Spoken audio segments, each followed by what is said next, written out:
de grandiose, au nom de l'amour, au nom de la dignité humaine, c'est Jean Vanneton. Bienvenue sur votre chaîne Icônes et Silences, où nous explorons les destins brisés derrière les légendes. Aujourd'hui, nous plongeons dans l'histoire de l'homme qui a fait rire la France entière, mais qui a quitté ce monde avec le cœur lourd de secrets inavoués. Imaginez un instant le silence. Pas le silence apaisant d'une nuit étoilée, mais le silence lourd et oppressant d'une chambre d'hôtel face à l'océan, à Biarritz. Dans cette chambre, assis dans un fauteuil roulant, se trouve un homme que vous connaissez tous, ou du moins que vous pensiez connaître. Son visage est familier, mais son regard a perdu cette étincelle malicieuse qui électrisait autrefois nos dimanches après-midi. Cet homme, c'est Jacques Martin, celui que l'on surnommait l'empereur, le maître absolu de la télévision française, l'homme qui avait le pouvoir de faire et défaire des carrières d'un simple claquement de doigts.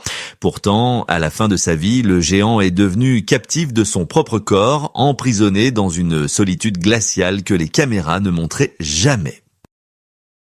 Comment une telle icône, qui a passé 30 ans à combler le vide de nos week-ends avec ses rires et ses chansons, a-t-elle pu finir ses jours dans un tel isolement? C'est ici que réside le véritable mystère, car avant de s'éteindre, Jacques Martin a laissé transparaître une vérité douloureuse, un secret qu'il n'a jamais hurlé sur les toits, mais qui se lisait dans ses yeux fatigués. On raconte que dans le crépuscule de sa vie, il ne cherchait plus la gloire, mais qu'il revivait en boucle les trahisons qu'il avait détruites. Il y avait, dit-on, 3 blessures, 3 ombres, ou peut-être 3 personnes spécifiques qu'il n'a jamais pu pardonner. Qui a volé la joie de celui qui nous en donnait tant? Qui a transformé le chef d'orchestre flamboyant en un soliste abandonné? Était-ce la cruauté d'un métier qui brûle ses idoles, ou bien la trahison intime de ceux qu'il aimait le plus, ceux pour qui il avait bâti son empire? Sous les projecteurs, Jacques Martin était le père idéal de l'école des fans, mais dans l'ombre, il portait le fardeau d'une exigence qui l'a dévoré de l'intérieur. Aujourd'hui, nous allons briser ce silence pour comprendre ce qui s'est réellement passé. Nous allons rouvrir les pages de sa vie pour découvrir ce secret qu'il a emporté dans sa tombe. Préparez-vous, car l'histoire de Jacques Martin n'est pas celle d'un conte de fées, c'est le récit bouleversant d'un homme qui a tout eu et qui a tout perdu sauf sa dignité. Pour comprendre la tragédie de cette fin de vie, il faut d'abord mesurer la hauteur vertigineuse du trône sur lequel Jacques Martin s'était assis.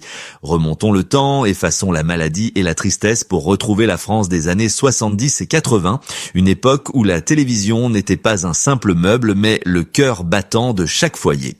Dans ce paysage, Jacques Martin n'était pas seulement un animateur, il était l'empereur incontesté du dimanche, le chef d'orchestre d'une grand-messe médiatique qui réunissait des millions de Français, de la grand-mère au petit-fils, autour du même écran.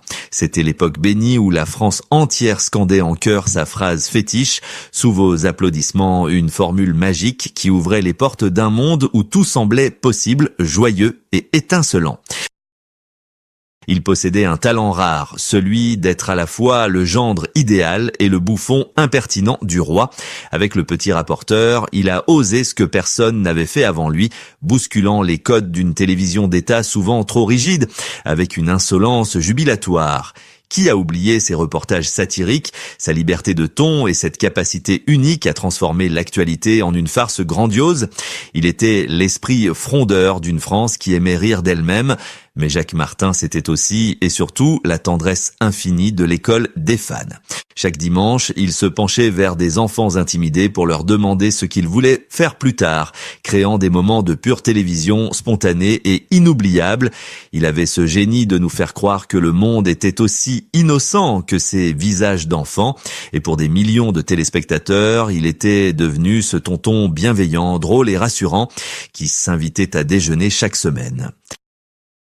Son empire, Dimanche Martin, était une mécanique de précision où il contrôlait tout. Il chantait, il jouait la comédie, il dirigeait l'orchestre, il présentait. Il était l'homme orchestre ultime, capable de passer de l'opérette à la satire politique en une fraction de seconde. Il incarnait une forme d'élégance française, une culture populaire mais exigeante, refusant la médiocrité. Le public le vénérait comme une idole intouchable, voyant en lui un homme comblé, baignant dans la lumière et le succès. Les théâtres affichaient complets, les audiences explosaient et sa voix résonnait comme celle d'un ami fidèle qui ne nous abandonnerait jamais. Cependant, derrière cette omniprésence solaire, derrière ses costumes impeccables et ses rires en cascade, se cachait une réalité bien plus complexe que personne ne voulait voir à l'époque. On admirait la facilité avec laquelle il semblait tout réussir, mais on ignorait le prix exorbitant de cette perfection. Être le numéro 1, semaine après semaine, année après année, n'était pas un jeu, c'était un combat permanent. Il fallait maintenir l'illusion, ne jamais décevoir, toujours surprendre. Jacques Martin se nourrissait de cet amour du public, il en avait un besoin viscéral, presque vital, comme une drogue dont on ne peut plus se passer, mais comme toutes les lumières trop vives, celle de Jacques Martin projetait une ombre immense, une zone sombre où l'exigence allait bientôt se transformer en tyrannie et où le rêve allait doucement commencer à se fissurer pour ceux qui vivaient dans son orbite immédiate.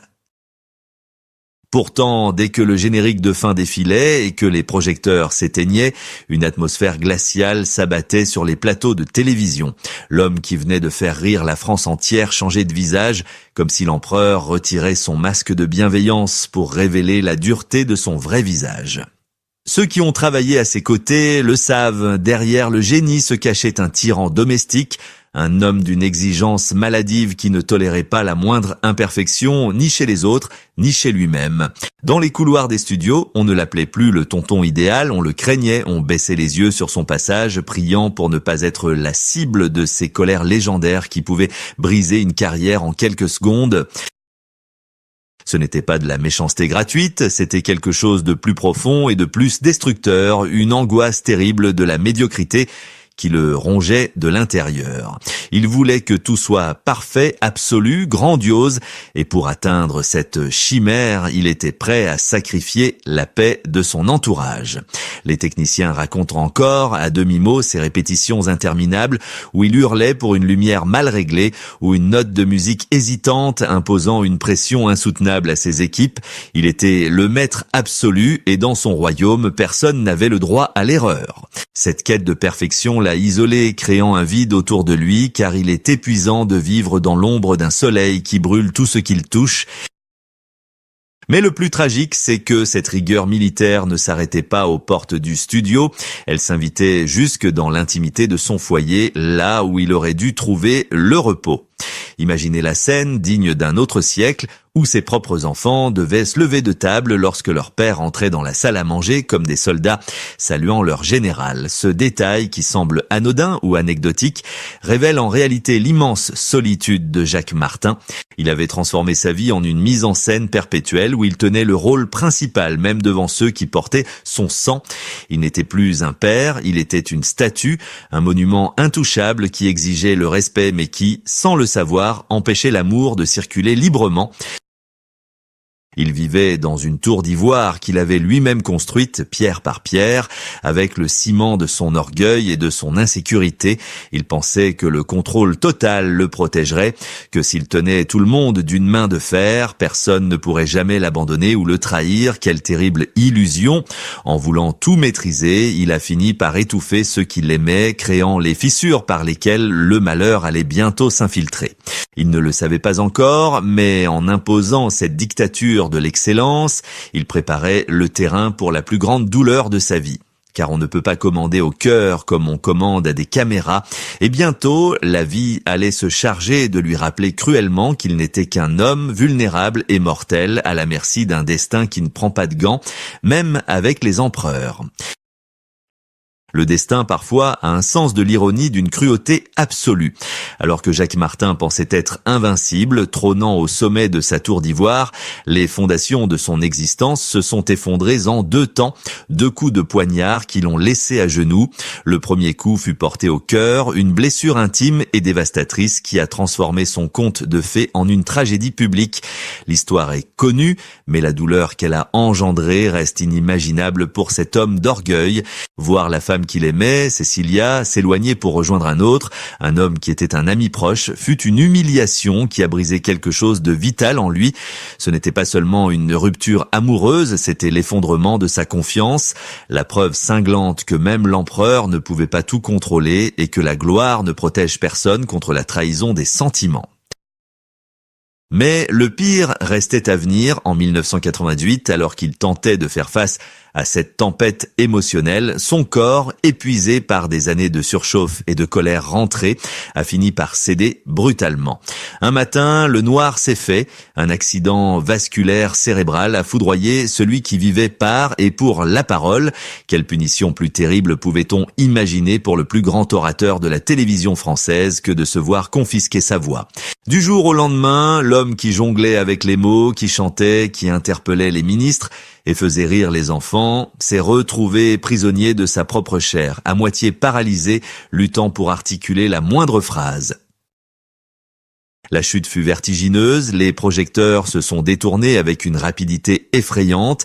La télévision est une machine impitoyable qui a horreur du vide et de la faiblesse, et Jacques Martin a appris à ses dépens que l'on est vite remplacé. Lui qui occupait tout l'espace s'est retrouvé soudainement réduit à l'immobilité d'un fauteuil roulant, spectateur impuissant de sa propre disparition médiatique. Les émissions continuaient, les rires fusaient toujours le dimanche après-midi. Mais ce n'était plus les siens. Il a vu son empire lui survivre sans lui et c'est peut-être cela qui a fait le plus mal. C'est dans cette épreuve terrible que le masque est tombé pour de bon. Il n'y avait plus de costumes à paillettes, plus d'orchestre pour couvrir les silences gênants. Il ne restait qu'un homme diminué face à un téléphone qui ne sonnait plus.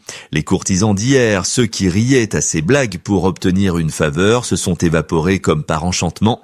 Jacques Martin entrait alors dans l'hiver de sa vie, une saison froide et solitaire où il allait avoir tout le temps du monde pour ressasser ses gloires passées et surtout pour méditer sur l'ingratitude de ce monde qui l'avait tant servi. La scène était désormais vide et l'acteur principal se retrouvait seul face à ses fantômes,